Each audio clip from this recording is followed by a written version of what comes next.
Am I the jerk for telling my lesbian ex-wife that her partner cannot be my son's mom? Posted by you/OK5110. Hi all, throwaway because my friends are not completely aware of this current situation. I, 35M, was married to my ex-wife, 34F, for 7 years. 2 years ago, my ex-wife came out as a lesbian. This came as a complete shock to me. She and her partner, who were co-workers, had been having an affair since she joined the company a year before our divorce. We have a son together, 8M. I was heartbroken and devastated. I felt betrayed, as I had spent 7 years of my life with this woman, and it all felt like a lie now. When I confronted her, she told me that she had to live her truth and that she tried to suppress her identity because she didn't come to terms with it until she met her partner. When I asked whether she loved me, she told me that while she loves me, it's different from how she loves her new partner. This broke my heart even further. The divorce was quick as she did not want anything from me, and we agreed to a 50-50 split of custody. I decided to go no contact with her and handled the custody transfer process through my sister, 27F, whom I moved in with after the divorce. I sold the house, and we mutually agreed that the excess money from the sale would go into a college fund for our son. I could not bear to stay in that house anymore, as it kept reminding me of her betrayal. For context, she introduced her partner as her work friend, and I believed her. I had no reason to suspect anything, and they had several girls' nights, which I now figure were probably cover for the affair. For 6 months, I was in a depressive state because I didn't know where I went wrong. But this is one of those scenarios where nothing I could have done would have made it better. This realization made me even more depressed, and the fact that all the vows and little things she said at our wedding were all just lies trying to keep up a ruse made it even worse. The two people that got me through this state were my sister, to whom I am eternally grateful for helping with her nephew and supporting me while maintaining her career, and my college ex-girlfriend. Around 4 months after the divorce, we reconnected at a reunion, and she really helped me through the worst of it as a friend. About a year after the divorce, we started officially dating, and I introduced her to my son. During this time, my ex-wife's partner had limited interactions with my son. This was not because of anything I said, but my ex-wife wanted him to adjust to his new reality. My son is at that weird age where he understands what's going on but doesn't fully grasp the situation. If you know, you know. He understands that mommy has a girlfriend and that mommy and daddy are no longer together. I'm pretty happy with how he has come to terms with the divorce, especially considering we didn't explicitly talk to him about LGBTQ+ topics. We had decided that we could discuss these things when he's a bit older. Around 8 months ago, my ex told me she was officially moving in with her partner and that she was engaged. At this point, I was still no contact except for brief conversations concerning our son. She invited me to the wedding, but I declined. They were planning a destination wedding in Spain, where her girlfriend lives. She wanted to take our son to the wedding, which would require him to miss school for a week since she also wanted him to meet her girlfriend's family. I told her that missing school for a week didn't make sense and suggested she plan her wedding during his vacation, as she didn't yet have a fixed date. She argued that they likely wouldn't find a date aligning with his vacations, as they wanted to get married as soon as possible. I relented and agreed, since I didn't want to interact with her further, and it was within her rights to have her son at her wedding. The problem started when my son returned from the wedding. He was supposed to stay with me, as we have a flexible week-in/week-out custody arrangement. She wanted to take my son on her honeymoon so he could bond with his new stepmother. I told her that she had already had 2 weeks with him, as she had custody the week before the wedding, and I wanted to spend some father-son time with him. I told her it was within my rights, and she should go spend time with her new wife. She argued that, since our son's interactions with her partner were limited due to her busy schedule, this was a great opportunity for them to bond. I told her that she'd already had 2 weeks for them to get to know each other. She said they were busy with the wedding and didn't have time. I explained that I had taken vacation days to go to a motorcycle expo and build a Lego set, 2 things my son absolutely loves. She kept arguing, and I finally told her that custody arrangements are in place for a reason, and that was one thing I would not negotiate. She got angry and left. My son and I had a great time together. I even got him one of those kid-sized motorcycles since he liked them so much. Over the next few weeks, we returned to our week-in/week-out routine. One day, I saw that my ex had posted a photo shoot of them and my son under the caption #lesbianmommies. I thought it was just a post, but the way it portrayed them as a family didn't sit right with me. When I had my son for the week, I asked if his mom was saying anything to him. He hesitated but eventually told me that his mother had been trying to convince him to call her partner mom. This shocked me, as I never expected my ex to do this. Then again, I've been wrong before. I asked if it was something he wanted, and he said he felt much more comfortable calling her by her first name and that calling 2 people mom felt weird. I told him it was okay and that he shouldn't feel pressured to do anything. I called my ex and asked to meet up because this was serious, and I wanted to discuss it. I confronted her, and she told me that since she and her partner were married, it was only natural for our son to have 2 moms now.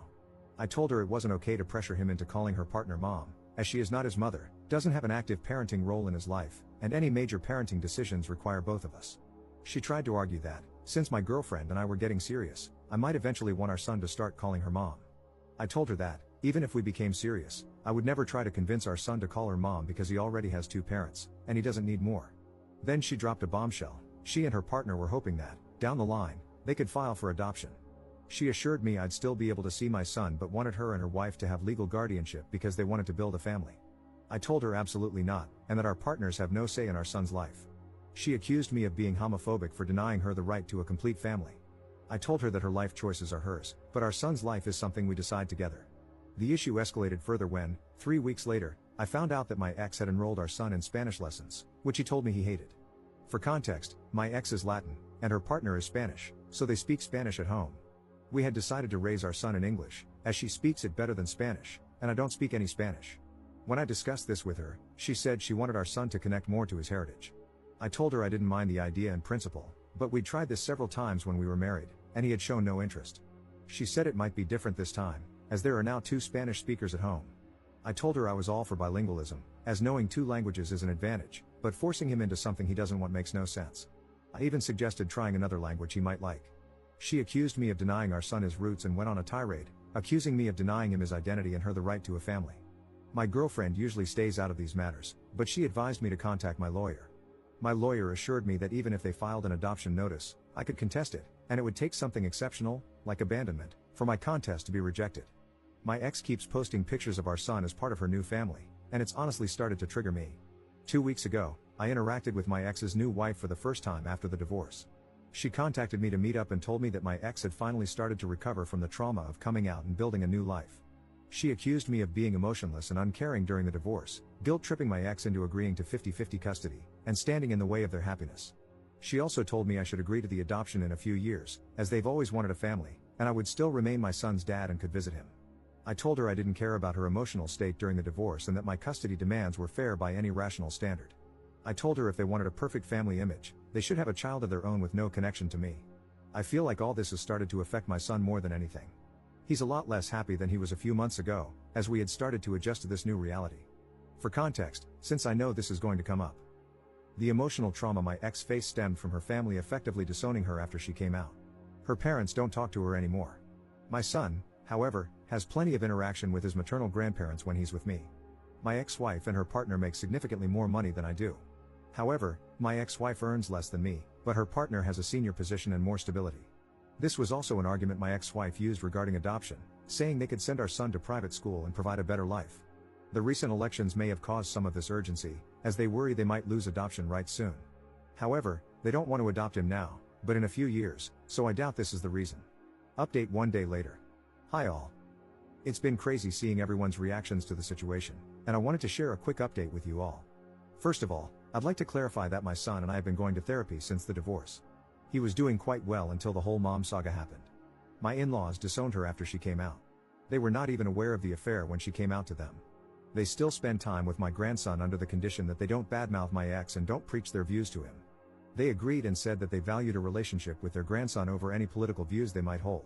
I have been a part of every interaction they have had with him because I was worried they might say something inappropriate. Thankfully, this has not been the case. Her extended family has told me that they have all cut her off as well, some for the affair and some for her being gay. Our mutual friends also cut her off because of the affair. All our mutual friends were my work buddies and their spouses/partners. I did not ask them to do anything, they came to the decision on their own. I was actually glad when she told me she had made a friend on her own, as she used to complain about not liking her colleagues. We all know how that turned out. I'm pretty sure they're not planning to skip the country. I have all my son's documents, and we decided this during the divorce because she was still figuring out where to go. Since I was moving in with my sister, the chances of them getting misplaced were low. I have also not received any demands for the documents, and she returned the passport to me when we came back. The whole adoption thing probably stems from the fact that my son has a very close relationship with his mother. The only times he has really complained to me are when she asked him to call her partner mom and when she made him take Spanish classes he didn't want. We did everything for him equally during our marriage, but I had to travel out of state to my parents frequently during COVID because they were sick with pre-existing conditions and couldn't take care of themselves. My sister was on an assignment abroad at that time. My sister also agreed with this. Please let me know your thoughts. I listened to people and contacted my lawyer, who is also my friend, this morning. He told me the same thing as last time, that it would take something really unusual for the adoption process to go through, like child abandonment. He also said that they are a bunch of idiots who have no idea how the law works. He also told me that if the whole "we want to adopt him" is a real thing and if she is talking negatively about me to my son and I could prove it, I could get custody. This has not been the case, as I've not heard my son say that his mom says bad things about me. This brought me a sigh of relief. I plan to contact my ex today with the following conditions. We both install parenting apps and document all interactions. No more mention to me or my son regarding adoption or calling her partner mom. No more posting images of my son as part of their perfect queer family, because, frankly, I don't want my son's photos on the internet when he is so young. He can decide what he wants when he is older. I plan to talk to my ex in a couple of hours. Please let me know what you think about this. Second update 1 day later. Hi all, I talked to my ex today. She was busy yesterday, and I wanted more time to gather my thoughts. When we met, I put forth my demands. She told me the parenting app idea seems fine and that she has no problem with it. She got sad when I told her to drop the idea of adoption and calling her partner mom, as it's just not going to happen. She explained that her family had pressured her to settle down. I proposed after a year of dating, and I didn't know this, and getting pregnant so soon after getting married wasn't what she had in mind. She got pregnant 1.5 years after getting married. Does that count as soon? I don't know. She said she had been in the closet her whole life because of her parents and thought marrying me would make her feelings subside. She was happy until she met her partner. She went through postpartum depression after giving birth, but I didn't know she hadn't wanted to get pregnant so soon. She then admitted that the reason they, her wife and her, wanted to adopt my son was that she wanted to start fresh. She said she was never really happy during our marriage and that with her new wife, she could have the family she'd always dreamed of. She didn't want my son to grow up resenting her for being a lesbian since he doesn't have much exposure to people like her, apart from her and her partner. Look, I have to be honest here. I don't know any gay people, and no one in my family or circle of friends is gay. We've never talked about these things because it just doesn't come up in daily life. That doesn't mean my son and I have no idea who they are, especially after the divorce. I told her this wasn't going to happen and that he has had a lot of exposure to people from her community. I told her it seemed like a flimsy excuse to separate my son and me and that she was making it up to justify her actions. After some arguing, she revealed the real reason she and her partner wanted to adopt my son. Reddit, your prediction abilities are unreal. Apparently, they wanted to adopt him because they are considering moving to Spain in a few years. I told her she couldn't do that and that the legal framework supports me and my rights in both countries. She admitted she knew this, which is why they wanted me to sign the adoption papers. I told her she was crazy to think I'd agree.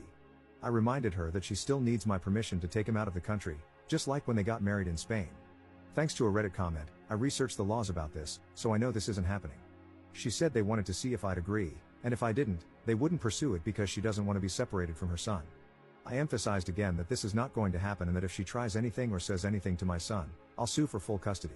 She looked sad and said they wanted to check with me first. I told her, in what world would you expect me to give you and your wife full custody? First, you divorce me, leave me for a woman, and then expect me to sign over my child and act like nothing happened? I told her from now on, every interaction will be documented, and if I suspect anything, I'll sue for full custody. She seemed scared at the idea of losing custody. I don't think she considered that possibility, and she agreed. I also told her not to try to create this picture-perfect queer family because it's not going to happen. Our son has a mom and a dad that he spends half his time with, not two moms. He is not her affair partner's son. He's her son and mine. If she wants a child with her wife, they can have one on their own. I reminded her that the courts are more likely to side with me because of what she's been trying to do and the fact that I work from home and spend more time with our son than she does. I've been trying to ensure he has a stable relationship with both parents since the divorce because I don't want him to resent either of us. But if she tries to remove me from his life, I'll sue for full custody and deal with any resentment he has toward us. I didn't want to argue anymore, so I left the room. I secretly recorded the conversation to have proof in case anything happens. Honestly, Reddit, I've been very angry at my ex since the divorce. I haven't shown it around her or my son because I don't want her to use it against me, and I've been going to therapy, but I'm still angry inside. Her comments today about our marriage hurt me even more. I spent 7 years with this woman, and her betrayal still angers me to this day. When I got home, I contacted my lawyer friend. He reiterated that they'd have to kidnap my son for their plan to work. I asked if there was anything else we could do. He said the current custody agreement is very thorough, and we've ensured that.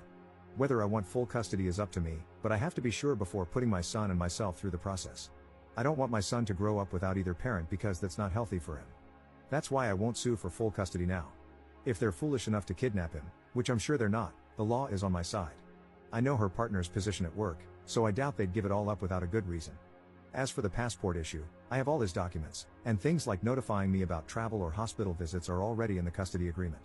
The legal framework is solid. My ex-wife is still a good mother who loves him, and he enjoys spending time with her. Plus, my son is the kind of person to tell me if he's uncomfortable with anything, so I'll know if they keep pushing their nonsense.